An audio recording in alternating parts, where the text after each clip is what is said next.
दोस्तों आज है 30 जून और शुरुआत करते हैं ईरान की न्यूज़ से। दोस्तों बताया जा रहा है कि इज़राइल के डिफेंस मिनिस्टर इज़राइल काट्ज़ का बयान आ गया है। इज़राइल काट्ज़ ने कहा है कि अभी डोनाल्ड ट्रंप डिप्लोमेसी से काम ले रहे हैं और जिस दिन डिप्लोमेसी खत्म हो जाएगी और ईरान हमारे ऊपर अटैक करेगा, तो इस बार जो इज़राइल ईरान के ऊपर अटैक करेगा वो इतना ज़्यादा खतरनाक होगा कि लोगों को ये एहसास होगा कि थर्ड वर्ल्ड वॉर स्टार्ट हो गई है। दोस्तों ये कहना है इज़राइल के डिफेंस मिनिस्टर का। उन्होंने कहा है कि अगर कल जंग हो जाती है तो कल जंग के लिए हम तैयार हैं ईरान के साथ। दोस्तों इज़राइल काट्स हमेशा से कहते आए हैं कि हम ईरान के साथ जंग करने के लिए दोबारा पूरी तरह से तैयार हैं। देखिए दोस्तों इसमें क्या होता है, क्योंकि अभी डिप्लोमेसी चल रही है। डोनाल्ड ट्रंप कह रहे थे कल कि आज 30 तारीख को बात होने वाली है कतर दोहा में। लेकिन दोस्तों ईरान की फॉरेन मिनिस्ट्री की तरफ से बयान आ गया है कि हम 30 तारीख को नहीं मिलेंगे कतर दोहा में।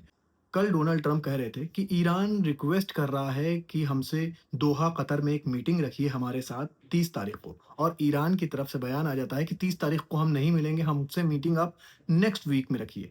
तो दोस्तों आप देख रहे हैं डोनाल्ड ट्रंप पहले कहते हैं कि ईरान रिक्वेस्ट कर रहा है और जो रिक्वेस्ट कर रहा है वही बाद में कहता है कि हमको नहीं मिलना है। तो इट मीन्स ये साफ था कि ये भी डोनाल्ड ट्रंप की अपनी मन की बनाई हुई बात थी। ईरान के फेमस प्रोफेसर और पॉलिटिकल एनालिस्ट प्रोफेसर मरांडी का कहना है कि ये सीज़ फायर बहुत उम्मीद है कि टूट जाए, और अगर ये सीज़ फायर टूटता है और वॉर दोबारा एस्केलेट होती है, तो हम लोग पूरी तरह से तैयार हैं और अब की बार हम लोग जो सारा इकोनॉमिक प्रेशर है इतना ज़्यादा डाल देंगे यूएसए के ऊपर कि रिजीम चेंज होने की जो बात हो रही थी ईरान के अंदर, तो मैं आपको बता दूं ये रिजीम चेंज ईरान के अंदर नहीं होगा, ये रिजीम चेंज होगा वॉशिंगटन के अंदर। दोस्तों ये कहना है प्रोफेसर मरांडी का। देखिए दोस्तों इसमें क्या होता है, क्योंकि अगर वॉर स्टार्ट होती है तो दोबारा स्ट्रेट ऑफ हॉर्मुज पर प्रेशर डाल देगा ईरान, दोबारा से एनर्जी क्राइसिस हो जाएंगे पूरी दुनिया में, जो ऑयल क्रूड के प्राइसेस नीचे आए हैं वो फिर से बढ़ जाएंगे। और ये बात मेरेंडी जानते हैं कि अगर एक तरह से इकोनॉमिक प्रेशर पड़ता है किसी गवर्नमेंट के ऊपर तो वो गवर्नमेंट कोलैप्स कर जाती है। इसीलिए प्रोफेसर मेरेंडी कह रहे हैं कि एक बार अगर इकोनॉमिक प्रेशर बिल्ड हो जाएगा यूएसए के ऊपर,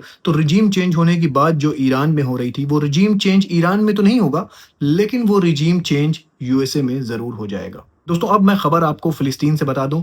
बताया ये जा रहा है कि इज़राइल ने एक नई टैक्टिक्स अपनाई है। हमास का बताया जाता है एक तरह से सुरंगों का जाल है पूरे फ़िलिस्तीन में, गाज़ा में, और अब इज़राइल क्या कर रहा है कि उन सारी सुरंगों में सीमेंट भरने का काम कर रहा है। बताया ये जा रहा है कि एक बड़ी तादाद में कंक्रीट को उन सारी सुरंगों में भरा जा रहा है और उन सारी सुरंगों को ब्लॉक करा जा रहा है, जिससे क्या होगा कि हमास का छुपने का जो ठिकाना था वो ख़त्म हो जाएगा और इससे इज़राइल को जितने भी हमास के फाइटर हैं वो सामने दिखाई देंगे और उनको वो आराम से टारगेट कर पाएगा। इसलिए इज़राइल का कहना है कि अब जितनी भी सुरंगें गाज़ा में, फ़िलिस्तीन के जितने भी एरिया में हैं, उनको हम सीमेंट से पूरी तरह से बंद कर देंगे और उसके बाद जितने भी हमास के फाइटर इसमें छुपे रहते हैं, तो अब उनके छुपने की जगह हम धीरे-धीरे ख़त्म कर रहे हैं।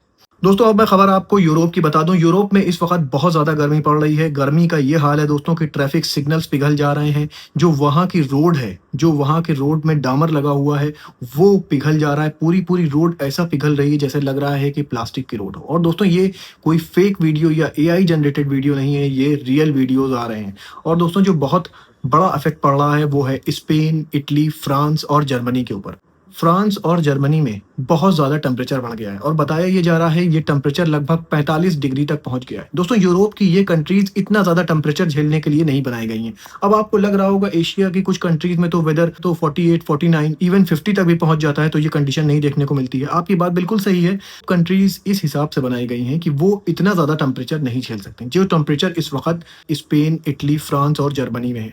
दोस्तों बताया जा रहा है कि इसकी मेन वजह जो है वो है ओमेगा ब्लॉक। ओमेगा ब्लॉक तब बनता है जब बादल बनना बंद हो जाते हैं, बारिश होना बंद हो जाती है और एक तरह से गर्म प्रेशर बन जाता है और वो प्रेशर किसी तरह से बाहर नहीं निकलता। इसी वजह से क्या होता है कि हीट जो होती है वो बनी रहती है कुछ हफ्तों तक, और बताया ये जा रहा है कि हीट की नई वेव आने वाली है जुलाई के फर्स्ट वीक में।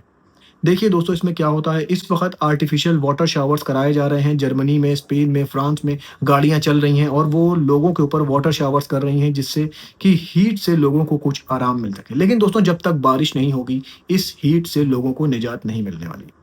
देखिए दोस्तों इसमें आगे क्या होता है, मैं ऐसे ही खबरें लेकर आपके पास आता रहूंगा।